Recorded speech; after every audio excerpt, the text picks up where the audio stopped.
Interior, Sinclair Beach Cottage, detached kitchen house, immediately after. Winnifred, banging sand from her shoes, places Abigail's dress on the back of a lone chair in the kitchen house and stares at everything in the small, hot room. A stove, a washtub, hanging pots and pans, a small fireplace hearth, a cupboard. Justus, 20, a strong servant with quick, purposeful motion, enters the kitchen house with a crate of provisions, which he places near the other crates. He smiles big when he sees Winnifred. "It's mighty good to see you out here, Miss Winnie. At last, some proper food's coming out of this kitchen." "Oh, your sister's coming along. It's just us three for a while, I reckon." "We'll be all right. It's pretty slow out here. Don't even have to wear shoes. How's everything back home?" "Well, Justus, some change is afoot, but that's a tale for another time." He nods knowingly and heads back out the door. Winnifred props open both windows with the shutter sticks and gazes out at the ocean. The breeze cools the perspiration on her face, and she closes her eyes. Hannah steps into the kitchen, startling her. Hannah hugs Winnifred tightly, making her squeak. "At last! I'm sick to death of my brother. He works me harder than you do. We hardly stop to sleep." Winnifred steps back and pats Hannah's face fondly. "Where are you hiding the food?" "Ain't none. No money neither. I've been frying up the fish Justus catches going on a week now. Been waiting on this fresh food you all brought." Winnifred sighs, peering out the window again. "What do you think of this here place? All this sand. Lord, that ocean there. Sure is a sight." "Justus says our people come from across it, from the west coast of Africa somewhere."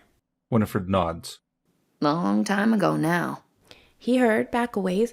Even Mr. Abraham Lincoln wanted to send us folks back there, but I wouldn't want to go, would you? I wonder what it's like over there, though." "Has to be better than here, but who really knows? White folks having their way over there, too, I expect." Both women stare out the window across the ocean for a moment. 2 wild pigs roam along the shore, snuffling the debris. "You know where to sleep outside on the porch this summer?" Winnifred sighs, then nods. "It's not so bad. Better than that there barn where Justus sleeps. I hung your hammock right next to mine so we can talk nights." "You ain't tired at night? I fell right asleep, you know."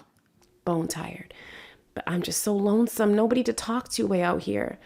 Those houses right over yonder got servants too, but nobody my age." "I ain't your age, neither." "That don't matter.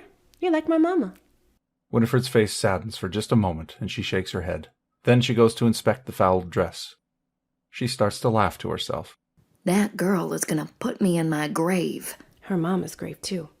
She ran all the way from the ship to the beach? "She sure did. In this brand new silk dress, too. She's just like her uncle." "Ooh, but he was the devil to Mr. Sinclair's saint." Winnifred looks toward the open kitchen house door. "Hush now." "She's got his fire, sure enough, but Miss Abigail ain't mean." "She's full of herself, which blinds her to others' needs, and that's devilishness of its own kind."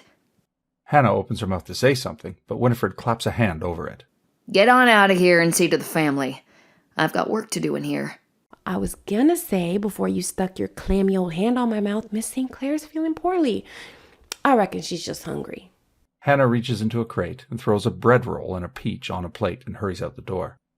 Winnifred, dress forgotten in her hands, stares out the window. The crashing of a heavy rogue wave makes her jump.